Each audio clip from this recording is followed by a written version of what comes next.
Regular हर महीने पहले से मिलता चला रहा है वो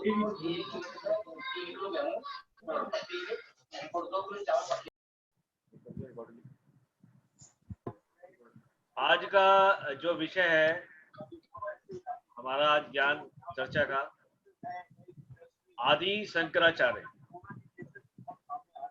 भगवान का अवतार माने जाते हैं। शंकर का, शंकर उनका नाम था। उन्होंने बहुत छोटी उम्र में वेद ग्रंथ पढ़ लिए थे, आचार्य बन गए। शंकर जमा आचार्य, शंकराचार्य। बहुत कम उम्र में उनका धरती से जाना हुआ। बहुत बड़ी शख्सियत रहे। आज उस पर चर्चा रहेगी हमारी सभी की। आदि शंकराचार्य।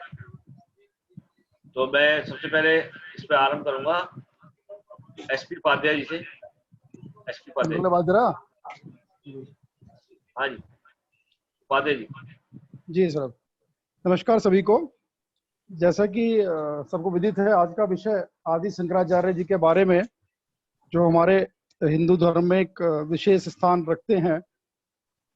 आज हम 21वीं शताब्दी में बैठे हैं, मगर जो शंकराचार्य जी काल रहा वो रहा 8वीं शताब्दी। 8वीं शती में इनका जो जन्म माना गया है, एक ब्राह्मण परिवार में, कालड़ी नामक स्थान था केरल में, वहाँ इनका जन्म हुआ था। और जो उसमें मिलते हैं 788 ईस्वी में इनका जन्म हुआ। नेम्बूद्रिपाद जो ब्राह्मण परिवार था केरल का, वहाँ पर इनके पिता बहुत विद्वान थे। वहाँ के अपने समय के माने विद्वान थे श्री गुरु जी, जिनका नाम था। माता आयरंबा जी, और ये अपने माता पिता की एकमात्र संतान थे। ऐसा माना जाता है कि वहाँ निसंतान होने के बाद बड़ी भक्ति भाव के बाद इन्हें इस संतान की प्राप्ति हुई थी, इसलिए इनका लालन पालन बड़े तो प्यार से कर रहे थे। परंतु ये बालक जो आदि शंकराचार्य थे, बचपन से ही बहुत कुशाग्र बुद्धि थे, बहुत तेज बुद्धि के थे ये। इसलिए इन्होंने बहुत कम अवस्था में ही वो गूढ़ ज्ञान भी प्राप्त कर लिया था, जिसको बाकी लोग या बाकी अपनी इनकी उम्र के बच्चे बहुत बाद तक भी नहीं सीख पाते हैं। परंतु दुर्भाग्यवश 3 वर्ष की अवस्था में इनके पिता की मृत्यु हो गई। और जैसा कि था, इनके माता ने इनको बाकी और शिक्षा अध्ययन के लिए भेजा। तो ऐसा माना जाता है कि जो बाकी लोगों को जो विद्या सीखने में 10-10 वर्ष लगते थे, ये करीब 6-7 वर्ष की अवस्था में ही वो सारे गूढ़ ज्ञान सीख कर वहां से पारंगत होकर विद्या में वापस अपने घर आ गए। अब इनका मन ना लगे बाकी बच्चों के साथ, और रमने नहीं रखते थे, खेल कूद में उनका ध्यान नहीं था बाकी सब। परंतु अब इनका दिमाग जो चलने लगा वो वैराग्य के प्रति चलने लगा, क्योंकि इन्हें काफी ज्ञान की प्राप्ति हो चुकी थी। अब एक ऐसी स्त्री जिसका पति बहुत कम अल्पायु में ही छोड़ गया थे, ऐसे में वो बिल्कुल नहीं चाहती थी कि ये भी वैराग्य की तरफ जाएं या गृहस्थी में ना करें। वो भी चाहते थे जैसे नॉर्मल लाइफ बाकी लोग जीते हैं, वैसा भी ये भी अपना उसी तरह का जीवन यापन करें और उनका सहारा बने। परंतु उन्हें तो कुछ और ही मंजूर था। तो कहते हैं इन्होंने अपनी माता से आज्ञा ली कि मुझे वैराग्य धारण करने की आज्ञा दीजिए, परंतु वो किसी भी शर्त पर तैयार नहीं थी। ऐसा एक माना थी, उन्होंने ऐसी लीला करी कि जानबूझकर नदी किनारे जाकर ऐसा एक उन्होंने वो लीला दिखाई कि मेरा पैर जो है, जो घड़ियाल होता है वो खींच रहा है, माता या तो मुझे आज्ञा दो, नहीं तो ये मुझे खींच के ले जाएगा, मेरा जीवन से समाप्त हो जाएगा। तो इस तरह से जबरदस्ती इन्होंने माता से अपनी आज्ञा ले ली वैराग्य लेने की और घर छोड़ने की। 8 वर्ष तब इनकी अवस्था थी। 8 वर्ष की अवस्था में इन्होंने घर बार छोड़कर पूर्ण तरह सन्यासी जीवन की शुरुआत कर दी थी। और सन्यासी जीवन के बाद ये रहा कि ये हिंदू धर्म तो खैर तब कहना ठीक नहीं लगा, सिर्फ सत सनातन भागवत धर्म के प्रति इनकी बहुत आस्था, जिन्होंने उसी के प्रचार प्रसार के लिए काम किया, सत सनातन धर्म के लिए। और जो इन्होंने एक विशेष बात उस टाइम सबको समझाई, वो ये कि सिर्फ एक ब्रह्म ही सत्य है, इस दुनिया में सिर्फ एक ब्रह्म तत्व है, वो ही सत्य है जो हम सबके बीच विद्यमान है, इसके अलावा सब मिथ्या है। अब उस टाइम में भी इन्होंने पूरे भारतवर्ष की एक बार नहीं अनेकों बार यात्राएं की, जबकि उस टाइम के यात्रा करना बहुत ही दुर्गम था। हम समझ सकते हैं जब कोई आवागमन के साधन नहीं थे, सिर्फ घोड़े ही एकमात्र साधन थे यात्रा के लिए। परंतु फिर भी इन्होंने पूरे देश की, यहाँ के इनका जन्म तो केरल में हुआ था, यहाँ से लेकर और बद्रीनाथ केदारनाथ तक की यात्रा अनेकों बार, ऐसा पढ़ने में आता है। और इन्होंने पूरे भारत में घूमते हुए, क्योंकि इन्होंने देखा कि हर जगह की अवस्था एक नहीं है, हर जगह के मान्यताएं परंपराएं थोड़ी भिन्न है। जो केरल में धर्म का है, धर्म का जो प्रवृत्ति है वैसा ऊपर केदारनाथ में नहीं है, और जैसी पुरी में है वैसे ही इधर पश्चिम बंगाल में नहीं है। तो इन्होंने अलग अलग 4 जगहों पर चारों मठों की स्थापना करी। नॉर्थ में ज्योतिराशिव पीठ, और वेस्ट में अपना पश्चिम में जाए तो द्वारका पीठ, श्रृंगेरी पीठ इन्होंने साउथ दक्षिण में किया संग्रह पीठ के नाम से, और ईस्ट में गोवर्धन मठ के नाम से इन्होंने 4 पीठों की स्थापना करी, जहां अपने अपने हिसाब से इन्होंने वहां के अनुरूप लोगों को ज्ञान दिया कि वो अपनी भक्ति वहां पूजा करें। एक बात का विशेष रूप से मैं उल्लेख करना चाहूंगा कि उस टाइम जो हमारा समाज था वो धर्म के साथ साथ अधर्म के भी बहुत आडंबर था, और बहुत कहना नहीं चाहिए पर बहुत पाखंड उस टाइम विद्यमान थे हमारे समाज में। ज्यादातर कामों के लिए जो अंधविश्वासी व्यक्ति थे वो इस बात पर निर्भर करते कि हमारा कैसे इस तरह से, यानी कहना चाहिए उस टाइम जो ये अंग प्रत्यंग होते हैं और तंत्र विद्या ये अपने चरम पर थी। ज्यादातर लोग धर्म पे विश्वास ना करके और सीधे रास्ते में चल के इनसे अपना कार्य सिद्धि करना चाहते थे कि तंत्र बल के रूप में, और इन सब से अपना कार्य सिद्ध करना चाहते थे। इन्होंने इसका घोर विरोध किया, और हमारे बहुत से ऐसे वेद उपनिषद लिखे, बहुत से उपनिषद इनके हैं जिनको हमारे को खैर नाम भी याद करना मुश्किल है, उनकी संख्या इतनी अधिक है। बहुत सी पुस्तकें उन्होंने लिखी अपने हाथ से, व्याख्या करी, उनका प्रचार प्रसार भी किया। इनके मठों में अनेक शिष्य बनाए, और जितना उस टाइम इन्होंने अपना हिंदू धर्म के लिए और बाकी से प्रचार के लिए काम कार्य किया, और करना किसी के लिए और ऐसा कुछ नहीं मिल रहा उल्लेख। बस मैं यही कहना चाहूंगा इन्होंने, लेकिन सन्यासी लिए एक अद्वैत परंपरा की जो शुरुआत करी एक तरह से, वो आज भी विद्यमान और खूब चल रही है। धन्यवाद। हरी जी, हरी जी। आद्य सर जो शंकराचार्य जो थे, ये जो इन्होंने जो है भारत को एक करने का काम किया। इन्होंने जो है 4 मठों की स्थापना करी, जिससे कि इन्होंने एक भारत का जो चिंतन था उसको बताया। इन्होंने जो है कभी भी किसी को जीतने के लिए कोई हथियार नहीं उठाया।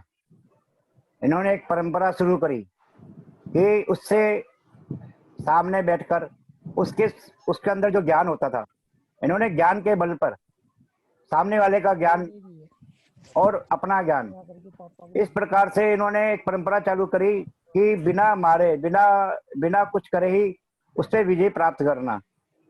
तो उन्होंने एक बिहार के अंदर एक नमस्कार मिश्रा मंडन नाम के एक व्यक्ति थे जो वेदों के बहुत विद्वाता थे। उनकी पत्नी भी जो है वो भी बहुत विद्वान थी। उनके जो घर में जो तोता था वो भी वेद बचता था। तो उनको जब पता लगा कि भाई इस प्रकार से ये बहुत विद्वान व्यक्ति है, और तो वो जो है अपने जब ये संन्यास धारण कर चुके थे, उसके बाद ये सोचो कि केरल से बिहार तक, और जब ये अपने गुरु से पूरा ज्ञान ले चुके थे। अरे जी राम राम राम जी, राम राम जी, राम राम जी। बाद में बात करो ना मेरी इनसे, ये ऐसे एक बारे में बात करूंगा फिर। तो इन्होंने जो है बिहार के अंदर इनका एक बहुत विशेष प्रसंग जो है, अब वो जो उनके घर गए, उनसे कहा कि भाई मैं आपसे जो है शास्त्रों के बारे में बातचीत करना चाहता हूँ। तो उन्होंने कहा ठीक है। और ये बताते हैं कि हमारे उस समय की जो है महिलाएं, उनकी जो पत्नी, अब बोले कि जो है दोनों आपस में जब शास्त्रार्थ करेंगे तो उसका बीच में निर्णय कौन लेगा।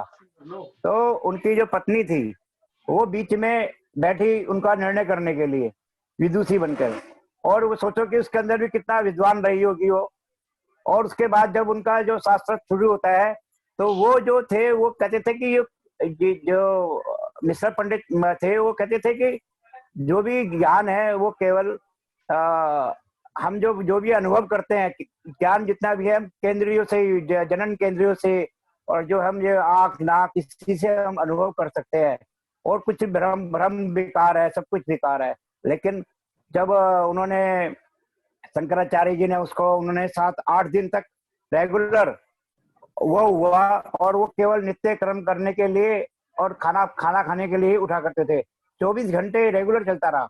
और उसके बाद जब वो उन्होंने जब पूरा जब वो हार गए, मतलब कि उन्होंने देखा कि भाई इन्होंने पूरा समझ लिया, तो वो कहते हैं कि मैं जो है अब जो है आपका जो है मैं भी सन्यासी बनना चाहता हूँ। लेकिन उनकी जो धर्म पत्नी थी बोली कि नहीं, अभी रुको, मैं इनकी पत्नी हूँ, तो मैं इनका आधा भाग हूँ, ये अभी पूर्ण रूप से हारे नहीं है, पहले आपको मेरे साथ में वो करना पड़ेगा। उस समय की मतलब कि लोग कहते हैं कि ज्ञानी होती थी महिलाएं, उसका मतलब कि हमारे यहाँ पर महिलाओं को भी आज से 2000 वर्ष पहले महिलाओं को भी पूरा ज्ञान का अधिकार प्राप्त था। तो उस समय जो है ये मुसलमान काल आने के बाद ही हमारे यहाँ पर दिक्कत हुई कि जो वो महिलाओं को उठाला करते थे, तो इसलिए, नहीं तो पहले हमारे यहाँ पर कोई दिक्कत नहीं थी। तो उन्होंने भी उनके साथ में जो है शंकराचार्य के साथ में करा, और उन्होंने जो है 18 दिन तक चला वो। और 18 दिन के बाद जब उनको लगा कि भाई ये जीत जाएंगे, तो वो जो है उन्होंने कहा कि अच्छा ये बताओ कि विवाह के बाद क्या होता है। स्त्री के बारे में पूछना शुरू कर दिया उन्होंने। जब उन्होंने स्त्री के बारे में पूछना शुरू करा, तो शंकराचार्य बोले कि भाई मैं तो सन्यासी हूँ, मैं कैसे बता सकता हूँ। तो फिर बोले कि नहीं, आपको पूरा ज्ञान ही नहीं है जो है, तो इसलिए तो बोले अच्छा भी ठीक है। तो उन्होंने कहा कि आप मेरे को 1 महीने की मोहलत दो। तो वो 1 महीने की मोहलत लेकर जो है जब वो जंगल की तरफ गए, तो देखा कि एक राजा थे, तो वो जो है शिकार खेलने आए हुए थे, तो किसी कारणवश मर गए। तो वो जो है ये बताते हैं कि इन्होंने उनके शरीर में प्रवेश कर लिया, और प्रवेश करके उनके महल में चले गए, और अपनी जो शरीर था वो एक जगह पे सुरक्षित रख दिया। अपने चेलों को बोला मैं जब तक इस शरीर में ना हूं, जब तक तुम अपने इस शरीर को संभाल के रखना, और जो है इसको कोई ऐसा ना हो कि पशु जानवर खा जाए। तो इस प्रकार से लगभग 4 महीने तक वो राजा बन के उनके राज वहां पे जाते हैं, और रानियों उनके पूरे महल में रहते हैं। और वो 4 महीने के बाद फिर अपने शरीर में आकर फिर दोबारा से वो वहां पे आकर उनकी पत्नी के साथ में जो जो उनकी जितनी भी जिज्ञासाएं थी वो पूर्ण करते हैं, उनको पूरा वो करते हैं। तो इस प्रकार से इसी प्रकार से जब वो वहां पे बताया जाता है कि जब तक आदमी बनारस नहीं जाता, बनारस के पंडितों से शास्त्र नहीं करता, तब तक माना नहीं जाता।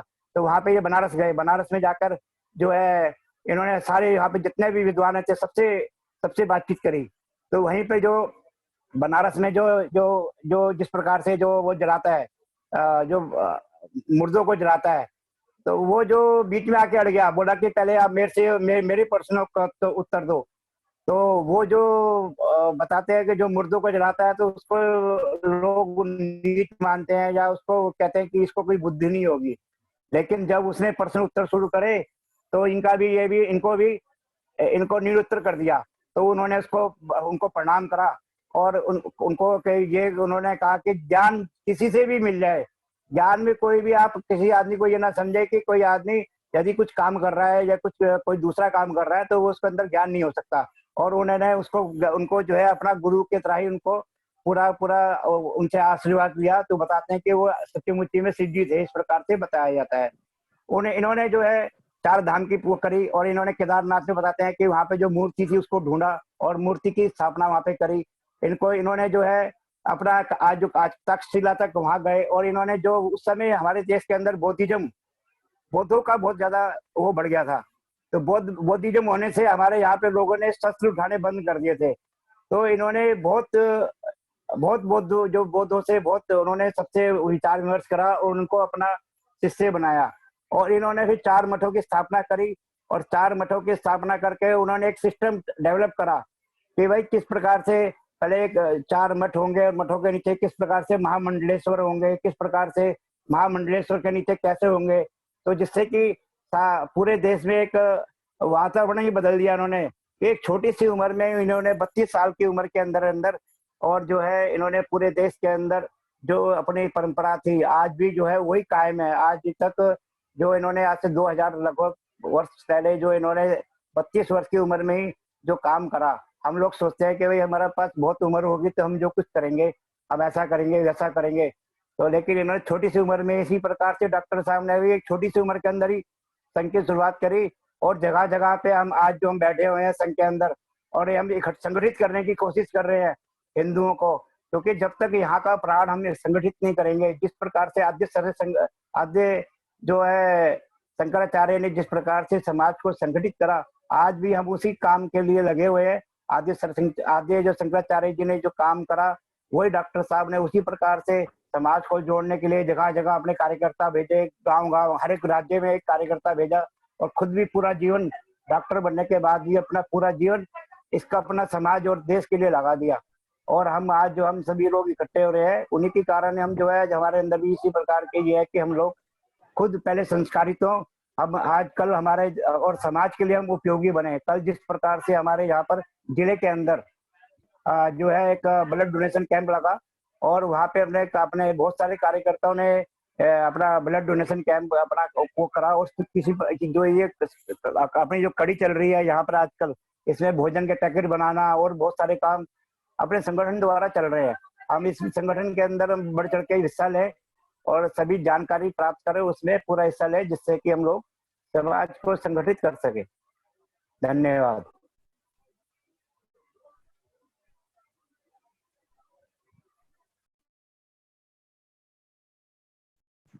गौरव पांडे जी, गौरव।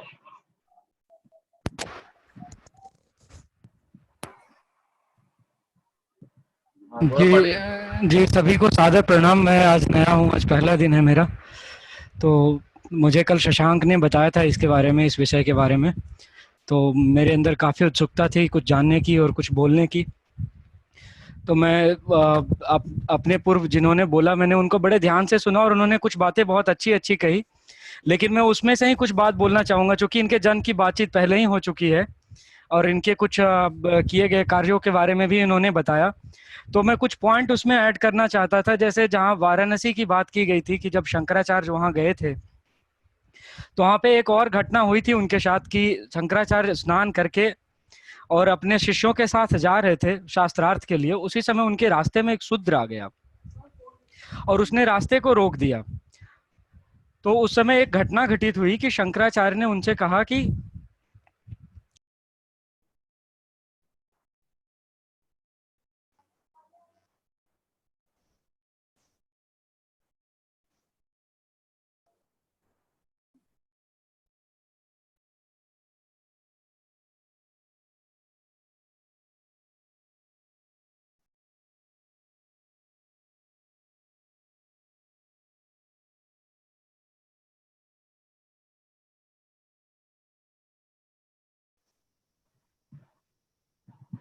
हमारी जाइए आवाज। चलो शायद उनका नेटवर्क हट गया है। गुरमुख सिंह जी आप बोलिए। गुरमुख सिंह जी।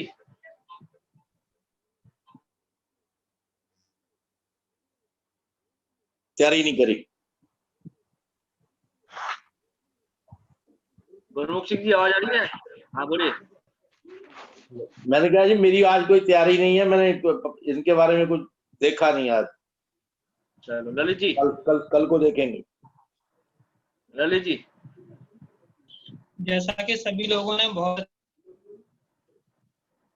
आज तक जो जानकारी नहीं थी, लेकिन इनके जिस प्रकार इनका चरित्र वर्णन किया गया, उस प्रकार से ये धर्म की रक्षा के लिए इन्होंने चारों तरफ लोगों को प्रेरित किया, और कैसे जो होता है अपने हिंदू धर्म को अच्छा, निर्मल और श्रेष्ठ बनाने के लिए इन्होंने चारों तरफ धर्म की स्थापना के लिए 4 मठों की स्थापना करी।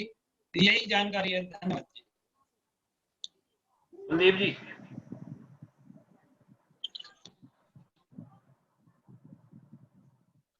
कुलदीप जी। जैसा कि हरीश जी ने बताया, बहुत बढ़िया बताया। अनम्यूट करना पड़ेगा। हाँ कर लिया है। आ रही है आवाज? आ रही है आवाज? आ रही है आवाज। हाँ जी, हाँ जी। हाँ, जैसा कि हरीश जी ने बताया, भी बहुत बढ़िया बताया है। आदि शंकराचार्य जी जो है एक गुरु भी थे और संत भी थे, और उन्होंने जो है हिंदू धर्म के लिए बहुत कार्य किए और हिंदुओं के उसके लिए कई काम किए उन्होंने, और उन्होंने 4 जो है मठ भी बनाए। बस मेरे को इतनी ही जानकारी, ज़्यादा जानकारी नहीं है।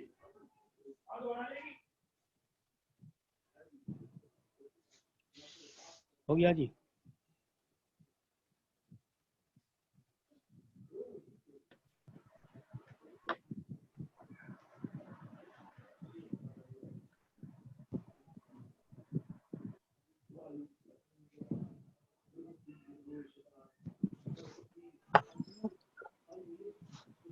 रायना जी।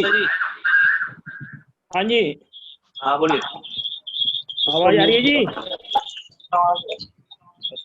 आदि शंकराचार्य जी का जन्म केरल के कारसी गांव में हुआ था। भगवान शिव के अवतार थे और 2 या 3 वर्ष की आयु में इन्होंने शास्त्रों वेदों को कंठस्थ कर लिया था और इन्होंने धर्म के प्रचार के लिए यात्राएं की, 4 मठों की स्थापना की, वेदांत मठ, गोवर्धन मठ, शारदा मठ और ज्योति मठ।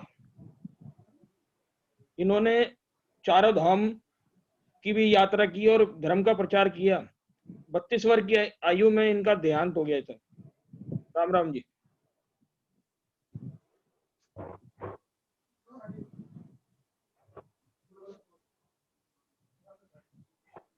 गौरव जी शायद जुड़ गए हैं, दोबारा अपनी बात रख सकते हैं।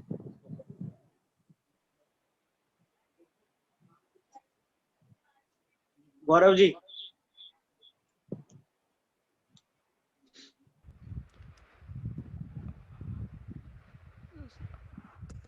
सुन पा रहे हैं आप लोग मुझे? हाँ जी, हाँ जी, आ गई आवाज, आ गई। हाँ जी, क्षमा प्रार्थी हैं सर, हमारे यहाँ थोड़ा इंटरनेट का प्रॉब्लम हो गया था तो डिस्कनेक्ट हो गई थी। मैं एक्चुअली मुझसे पहले जिन्होंने बोला उन्होंने बहुत अच्छे से काफ़ी अच्छी विवेचना की उनके बारे में। मैं कुछ एक पॉइंट कहना चाहता था। मेरा, चूंकि मैं एक युवा हूँ, तो मेरे लिए सबसे इम्पोर्टेंट क्वेश्चन ये था कि हम लोग उनको क्यों, उनके बारे में बात करें, हम लोग क्यों बात करें उनके बारे में, उनकी क्या अहमियत है हमारे लिए। सबसे ज़्यादा इम्पोर्टेंट हमारे लिए कंटेंट ये है कि आखिर अगर हम आज उनके बारे में बात कर रहे हैं तो क्यों कर रहे हैं, उन्होंने क्या किया और उनसे हम क्या सीख ले सकते हैं और उनके किए कार्यों से हमें ऐसा क्या मिल सकता है, ऐसा क्या प्रेरणा ले सकते हैं जिससे हम समाज को एक नया दिशा दे सके, समाज में व्याप्त जितनी भी बुराइयां हैं उनकी। तो शुरुआत में उनके जन्म से करना चाहूंगा कि उनका जन्म केरला में हुआ था, जैसा सबने पहले ही बता दिया है। तो वो एक ब्राह्मण परिवार में पैदा हुए थे, नंबूदरी पाद ब्राह्मण थे। उनके माता पिता ने काफी पूजा अर्चना की थी शंकर की, और जिसके फलस्वरूप उनको पुत्र रत्न की प्राप्ति हुई और इसीलिए उनका नाम शंकर रखा गया। शंकर बचपन से ही विलक्षण प्रतिभा के धनी व्यक्ति थे और चूंकि ब्राह्मण परिवार में थे भी तो बचपन से उन्हें वेद पाठ वगैरह पढ़ाया गया। अच्छी विद्या अध्ययन करी उन्होंने और कुशाग्र बुद्धि के थे। तो अब जहां तक बात की जाती है शंकराचार्य ने जो हमारे लिए किया, ये देखना बहुत जरूरी है कि उन्होंने सनातन धर्म के लिए क्या किया। तो सबने बात की कि जब भी हम शंकराचार्य के बारे में बात करते हैं तो सबसे इम्पोर्टेंट बात ये आती है, और लोग हमेशा कहते हैं कि शंकराचार्य ने नेशनल इंटेग्रिटी को ध्यान में रखते हुए काम किया। तो उन्होंने देश के चारों कोने पे 4 मठ बनाए, जैसे श्रृंगेरी मठ है जो कि शारदा पीठ के भारत की जो दक्षिण दिशा में है, रामेश्वरम में स्थित है, और दूसरा गोवर्धन मठ है जो उड़ीसा में है, तीसरा शारदा मठ है जो द्वारका में है, और चौथा ज्योतिर्मठ है।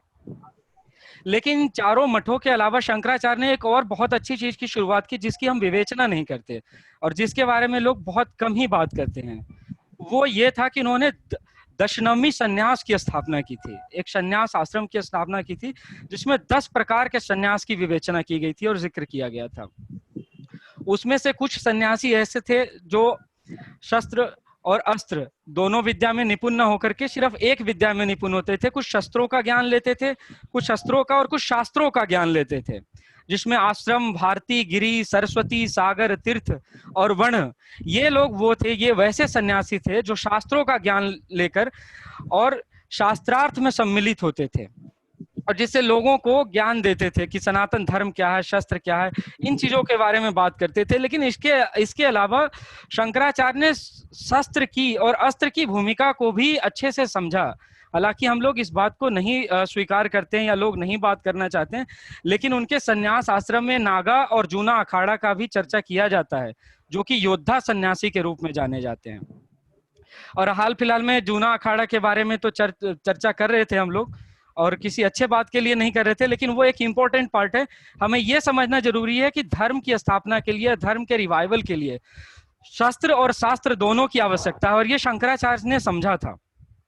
उन्होंने इसको समझते हुए ही उसकी स्थापना की, संन्यास आश्रम की और साथ में शास्त्रार्थ की। अब हम सबसे इम्पोर्टेंट, चूंकि बात यह है कि मैं युवा हूं, मैंने एक नए सोसाइटी को देखा है, मैं आप लोगों की तुलना में बहुत छोटा हूं, तो मैं जब भी देखता हूं अभी लोगों के मन में बहुत सारे क्वेश्चन आते हैं, खास करके सनातन धर्म को लेकर के बहुत सारी भ्रांतियां फैलाई जाती है, लोग क्वेश्चन करते हैं कि आप हिंदू हैं तो क्यों हैं। हिंदुओं को एक दूसरे नजरिए से भी देखा जाता है, जो तथाकथित रूप से शिक्षित लोग हैं, जो सैंपन सोशलिस्ट हैं या स्यूडो इंटेलेक्चुअल्स हैं, वो डेनिग्रेट करने की बहुत कोशिश करते हैं हमें, कि सनातन धर्म में बहुत सारी कुरीतियां हैं, हिंदू धर्म में महिलाओं का स्थान सही नहीं है, वुमेन एम्पावरमेंट की बात की जाती है, कास्टिज्म के नाम पे हमें हमेशा बोला जाता है कि हम लोग कास्टिस्ट हैं, हम लोग ब्रदरहुड को प्रमोट नहीं करते हैं, और हमारे रिलीजन के साइंटिफिक वैल्यूएशन के लिए भी हमेशा हमसे क्वेश्चन किया जाता है। तो जब भी हम इन प्रश्नों का उत्तर जानने की कोशिश करते हैं तो हमारा ध्यान शंकराचार्य की तरफ जाता है, क्योंकि शंकराचार्य के अगर हम पूरे जीवन के कार्य को देखें तो उन्होंने एक एक करके इन सारे प्रश्नों के जवाब निकाले हैं। सबसे पहले मैं शुरुआत करना चाहूंगा नारी सशक्तिकरण से और नारियों की भूमिका को लेकर के, कि भारतवर्ष में या सनातन धर्म में नारी का जो स्थान था वह अद्वितीय था। नारी हमेशा से पूजनीय रही है, और मनुस्मृति में भी ऐसा कहा गया है कि यत्र नार्यास्तु पूजन्ते रमन्ते तत्र देवता, कि जहां नारियों की पूजा होती है वहां देवता निवास करते हैं। तो हम ऐसी सभ्यता संस्कृति के रहने वाले हैं। लेकिन शंकराचार्य ने नारियों के लिए क्या किया, यह समझना बहुत आवश्यक है। तो शंकराचार्य ने जितने मठ की स्थापना की, चारों मठ में, वहां पे उन्होंने नारियों के लिए एक विशेष स्थान दिया है। देवी के लिए देवी पूजन की परंपरा उन्होंने शुरू की शंकराचार्य ने, और एक विशेष स्थान दिया। पहली बात ये थी। दूसरी बात ये थी कि शंकराचार्य ने संन्यास ग्रहण किया, माता की स्वीकृति से किया, लेकिन सन्यासी होने के बावजूद उन्होंने अपने पुत्र धर्म का पालन किया, माता की मर्यादा का पालन किया, और जब माता का देहांत हुआ तो उनके संस्कार के लिए वह स्वयं वहां गए और उनका अंतिम संस्कार उन्होंने स्वयं किया। तीसरी बात यह है, जहां तक मंडन मिश्र के साथ उनके शास्त्रार्थ की बात होती है, तो शास्त्रार्थ जब हुई तो उन्होंने मंडन मिश्र को तो पराजित कर दिया था शास्त्रार्थ में, लेकिन उस समय मंडन मिश्र की जो पत्नी थी, जो अर्धांगिनी थी, उन्होंने कहा कि अगर एक पुरुष का विवाह हो जाता है तो पुरुष अपने आप में कंप्लीट यूनिटी नहीं रह पाता, बल्कि उसका आधा हिस्सा स्त्री का होता है, स्त्री उसकी अर्धांगिनी होती है। तो अगर आप शास्त्रार्थ में उनको पराजित करना चाहते हैं तो आपको हमें भी पराजित करना होगा, तभी आप पूर्ण रूपेण मंडन मिश्र को पराजित कर सकते हैं। अगर आपने सिर्फ उन्हें पराजित किया है तो आपने आधे भाग को पराजित किया, आधा भाग जो अपराजेय है। और उसके बाद उन्होंने उनकी बात का मर्यादा का पालन किया और उसको समझा, उनके अस्तित्व को समझा, रिस्पेक्ट किया, और उसके बाद उन्होंने पुनः उनके साथ भी किया। उसकी घटना के बारे में उन्होंने बताया कि वो दोबारा एक राजा के शरीर में गए और उन्होंने समझा, गृहस्थ आश्रम को देखा, और वैवाहिक जीवन कैसा होता है, नारी के साथ एक पुरुष का संबंध क्या होता है, इन चीजों को अच्छे से समझा, और वो वापस आए। उन्होंने शास्त्रार्थ में उन्हें भी पराजित किया, और उसके बाद उन्होंने इन दो पॉइंट थे जिन्होंने उन्होंने वुमन के लिए, वुमन की रिस्पेक्ट की, वुमन एम्पावरमेंट के लिए काम किया। तीसरा इन्होंने था कि एज अ सोशल रिफॉर्मर उन्होंने वुमन के इंपॉर्टेंस को हमेशा से समझा, और उनके लिए भी बहुत सारे काम उन्होंने किए। तो जहां तक नारियों के लिए बात की जाती है तो यहाँ से हम ये ले सकते हैं कि हमारे शंकराचार्य आज से इतने साल पूर्व नारियों की उतनी रिस्पेक्ट करते थे। हम उस सभ्यता संस्कृति से हैं, तो हमें उनसे ये सीख मिलती है, और हम आजकल के लोग जो हमसे प्रश्न करते हैं उनको हम यहाँ से जवाब भी दे सकते हैं। दूसरा, हमारे यहाँ हमेशा बात की जाती है कि जातिवाद हमारे यहाँ बहुत है। हम लोग ब्राह्मण, दलित, राजपूत, इन लोगों के बेसिस पे हमेशा एक दूसरे के साथ डिस्क्रिमिनेट करते हैं, लोगों को इक्वल रिस्पेक्ट नहीं मिलता सोसाइटी में। तो इसके लिए भी उनको अगर देखेंगे तो उनका तर्क जो है बहुत ही युक्ति संगत है। हालांकि शंकराचार्य ब्राह्मण थे, और जब भी हम आदि शंकराचार्य के बारे में बात करते हैं तो हम हमेशा यही कहते हैं कि वो एक नंबूदरीपाद ब्राह्मण के कुल से थे, उन्होंने ब्राह्मण कुल में जन्म लिया, इसलिए ब्रह्म का ज्ञान हुआ। लेकिन यहाँ पे एक बात समझना बहुत आवश्यक है कि एक संस्कृत में श्लोक है, कहते हैं कि वेद पाठात पठेत विप्र ब्रह्म जानाति ब्राह्मण। तो ब्राह्मण वो होता है जिसको ब्रह्म का ज्ञान होता है, न कि सिर्फ वो जो ब्राह्मण कुल में हुआ। तो शंकराचार्य इसलिए ब्राह्मण नहीं थे कि वह ब्राह्मण के पुत्र थे, बल्कि वो इसलिए ब्राह्मण थे क्योंकि वो ब्रह्म को उन्होंने समझा था, ब्रह्म का उन्हें ज्ञान हुआ था, वो इसलिए ब्राह्मण थे। लेकिन अब मेरा जो मूल उद्देश्य था वो था जातिवाद को समझना, कि शंकराचार्य ने इस चीज को कैसे दूर किया। तो एक हमसे पहले जो वक्ता थे उन्होंने कहा था कि उस समय शास्त्रार्थ में ऐसा माना जाता था कि आपने शास्त्रार्थ में सभी को पराजित कर दिया, लेकिन अगर वाराणसी के पंडितों को, विद्वानों को आपने पराजित नहीं किया तो आपने कुछ भी नहीं किया। उनकी श्रेष्ठता उस समय जो चरमोत्कर्ष पे थी। तो शंकराचार्य शास्त्रार्थ के संदर्भ में वाराणसी भी गए थे और वहां पे उनका एक बार एक घटना है, एक तो उन्होंने शास्त्रार्थ भी किया था, उसके अलावा एक बहुत ही घटना है, दिलचस्प घटना, उसको समझना बहुत आवश्यक है कि शंकराचार्य एक बार अपने शिष्यों के साथ गंगा स्नान करके और रास्ते में जा रहे थे शास्त्रार्थ के लिए, तो उनके रास्ते में एक शूद्र आया और वो शूद्र जो था उसके साथ 4 जानवर भी थे। तो शंकराचार्य के शिष्यों ने उन्हें कहा कि हमारे गुरु जा रहे हैं, आप रास्ते से हट जाइए, आप रास्ते को अपवित्र कर देंगे। हम लोगों ने गंगा स्नान किया, पवित्र हैं, एक पवित्र उद्देश्य से जा रहे हैं, तो आप रास्ते से हट जाइए, आप शूद्र हैं, आप अपवित्र कर दीजिएगा। तो शूद्र ने शंकराचार्य से यह प्रश्न किया कि कौन किसको अपवित्र करने की बात कर रहा है? क्या मैं आपको अपवित्र कर दूंगा या आप मुझे अपवित्र करेंगे? कौन यहाँ पे किसे अपवित्र कर रहा है? और वहीं से एक संदर्भ आता है जो आजकल तथाकथित रूप से जो पढ़ते हैं संस्कृत और वेद पाठ, वो लोग कहते हैं कि अहम ब्रह्मास्मि का कॉन्सेप्ट आता है कि अहम ब्रह्मास्मि, हम में ब्रह्म है, मेरे अंदर ही ब्रह्म है। तो अगर शंकराचार्य के अंदर ब्रह्म है तो वो ब्रह्म शूद्र के अंदर भी है, वो उन जानवरों में भी है, वो कण कण में विराजमान है। तो एक ब्रह्म जो है दूसरे ब्रह्म को कैसे दूषित कर सकता है? ये तो संभव ही नहीं है। तो एक दूसरे सेम एंटिटी एक दूसरे के साथ डिस्क्रिमिनेट नहीं कर सकता है। तो शंकराचार्य को जब इस बात का तत्वबोध हुआ तो उस समय उन्होंने, और इसका एक और जिक्र होता है कि जो अहम ब्रह्मास्मि की बात कही गई है कि उस समय देश में ऐसा था कि हर जगह के लोग अलग अलग विचारधारा के भी थे, और उन्होंने इस तथ्य का प्रयोग जब श्रृंगेरी मठ बनाया, शारदा पीठ के नाम से भी जाना जाता है उसे, तो वहां का जो श्लोक उन्होंने रखा वो यही रखा जो कि यजुर्वेद के सिद्धांतों पर आधारित है, वो है अहम ब्रह्मास्मि, कि हमारे अंदर ब्रह्म है और हम ही ब्रह्म हैं। अब चूंकि हम ब्रह्म हैं तो आप भी ब्रह्म हैं और सभी ब्रह्म हैं, तो इसलिए हम एक दूसरे के साथ डिस्क्रिमिनेट नहीं कर सकते, हम सबकी पूजा कर सकते हैं। और हम अगर एक दूसरे को प्रणाम करते हैं, एक दूसरे का आदर करते हैं, सत्कार करते हैं, तो उसके स्थूल शरीर को नहीं बल्कि उसके अंदर जो ब्रह्म विराजमान है हम उसकी प्रार्थना करते हैं, हम उसकी आराधना करते हैं, हम उसका आदर सत्कार करते हैं। तो ब्रह्म अगर एक ब्राह्मण परिवार में जन्मे हुए व्यक्ति में भी है तो एक शूद्र परिवार में जन्मे हुए व्यक्ति में भी है। ऐसा कोई डिस्क्रिमिनेशन की बात उन्होंने नहीं की थी, और ये जो इंसिडेंट है इस तथ्य को साबित भी करता है। अब एक और बात यहाँ पे समझना बहुत आवश्यक है, प्रैक्टिकल रूप में इसको कॉन्सेप्ट में लाना बहुत मुश्किल हो जाता है, क्योंकि हर जगह डिस्क्रिमिनेशन अगर कास्टिज्म के नाम पे है तो बाकी चीजों के नाम पे भी लोग डिस्क्रिमिनेट करते हैं। कहीं नॉलेज के नाम पे होता है, कहीं वेल्थ के नाम पे होता है, लेकिन चूंकि हम लोग सनातन धर्म के लिए बात कर रहे हैं तो हम इसी से जुड़े रहें तो अच्छा है। तो जो अहम ब्रह्मास्मि का कॉन्सेप्ट है इसको थोड़ा और भी समझना है कि हम एक दैनिक जीवन में लिए हुए उदाहरण से समझते हैं कि हम सभी को पता होता है कि दूध से ही घी की उत्पत्ति होती है और घी दूध में होता है, लेकिन हम दूध का प्रयोग घी के रूप में नहीं कर सकते। हमें उसके लिए एक नियत पद्धति के तहत दूध से घी को निकालना होता है, उसके बाद हम घी का प्रयोग कर सकते हैं। उसी प्रकार से हम सभी जानते हैं कि हमारे अंदर ब्रह्म है। एक ब्राह्मण परिवार में जन्मे हुए व्यक्ति में भी ब्रह्म है, एक शूद्र परिवार में जन्मे हुए व्यक्ति में भी ब्रह्म है, एक भारतीय में भी ब्रह्म है, एक अमेरिकी सिटीजन में भी ब्रह्म है। लेकिन इसका यह मतलब नहीं कि आप कंप्लीट यूनिटी को ब्रह्म के रूप में पूजा अर्चना करना शुरू कर दे, नहीं। आपको अपने अंदर के उस ब्रह्म को निकालना होगा, उसको समझना होगा, और अगर जो समझा वो ब्राह्मण हो गया, और इसीलिए हम उसकी पूजा अर्चना करते हैं। इसीलिए ब्राह्मण को आदर के साथ देखा जाता है, ना कि इसलिए कि वो एक विशिष्ट जाति से अपना ताल्लुकात रखते हैं। ये दूसरा क्वेश्चन था।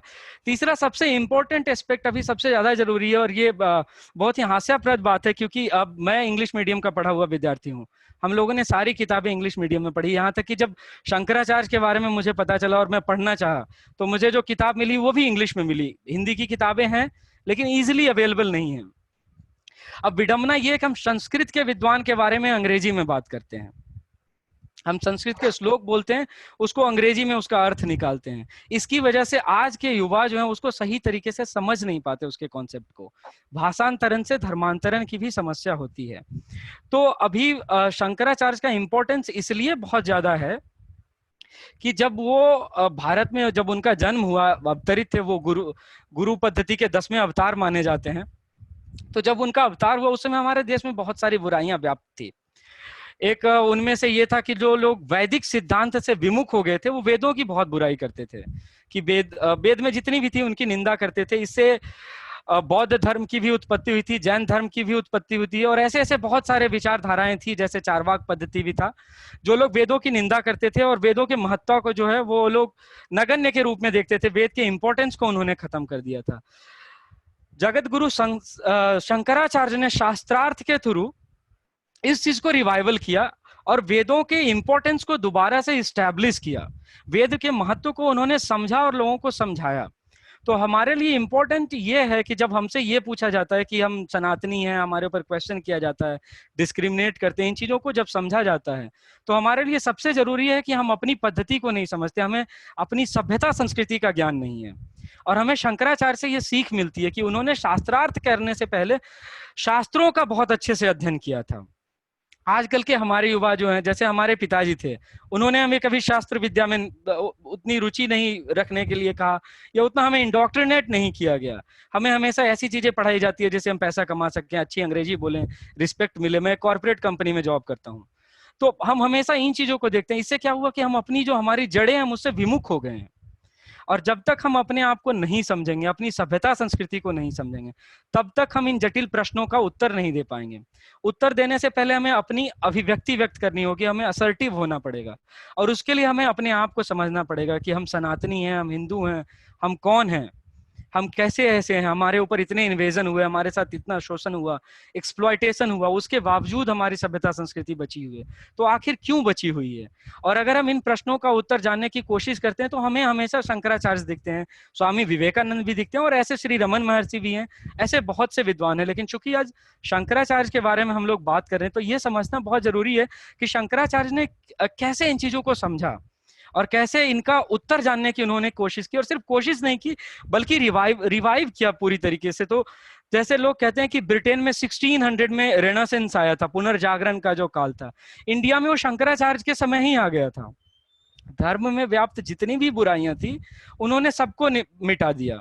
चारों वेद के लिए उन्होंने 4 मठ बनाए, नारियों के लिए उन्होंने विशेष स्थान दिया, उनकी पूजा अर्चना की और शास्त्रार्थ की परंपरा बनाई, जिससे कि अगर आप ज्ञान के थ्रू एक दूसरे के साथ इंटरेक्ट करके आप उनको समझा सकते हैं कि क्या गलत है क्या सही है और आप एक सही निर्णय पे पहुंच सकते हैं। लेकिन ऐसा करने के लिए आपको उस धर्म को समझना जरूरी है, आपको अपने आप को समझना बहुत जरूरी है कि हम क्या हैं, और ये काम शंकराचार्य जी ने किया।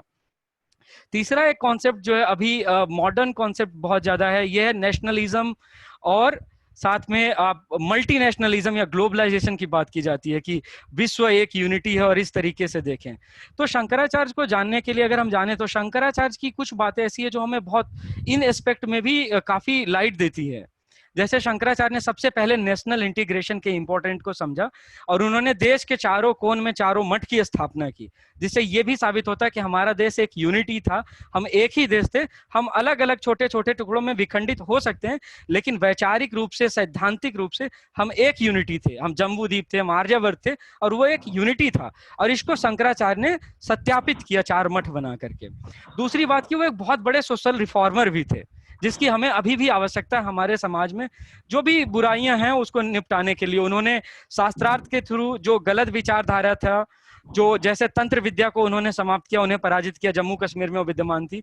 उसके बाद उन्होंने कर्म कांडियों को जो अलग सिद्धांतवादी थे उनको पराजित किया। बौद्ध धर्म में जो हीनयान के विद्वान थे उन्हें शास्त्रार्थ में उन्होंने पराजित किया, उनके विद्वानों को खदेड़ कर नेपाल पहुंचा दिया था उन्होंने।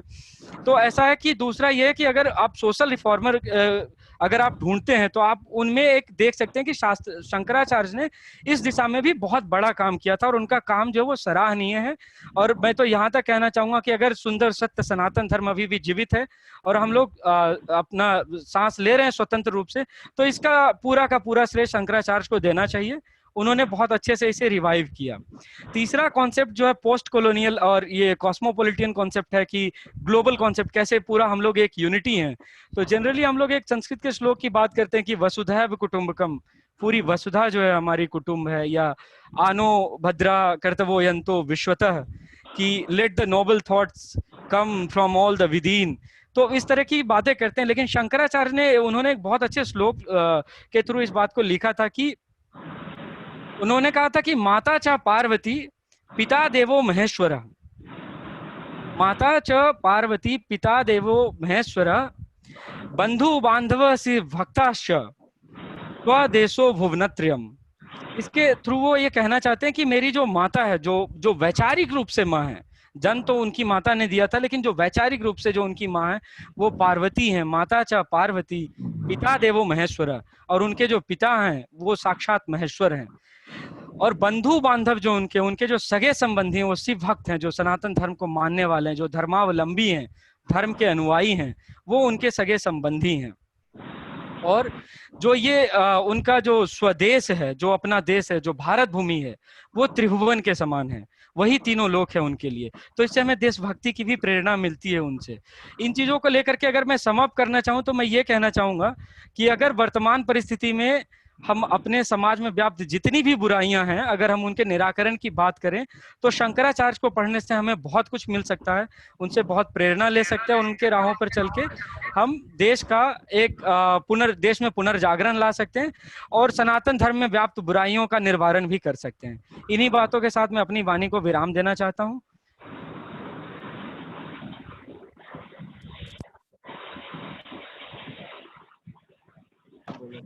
आज का विषय समाप्त करते हैं। कल रहेगा विषय सूरदास। तो जो रह गए हैं पहले वो बोलेंगे कल सूरदास पे। सूरदास भी भक्ति काल के बहुत बड़े कवि रहे और ये भक्ति काल ही आरंभ होता है आदि शंकराचार्य से। और बड़ा अच्छा बताया गौरव जी ने, विस्तार रूप में बताया, काफी अच्छी जानकारी हम सबको मिली है। तो गौरव जी कल भी जुड़ेंगे हमारे साथ। तो सूरदास पे कल रहेगा विषय हमारा।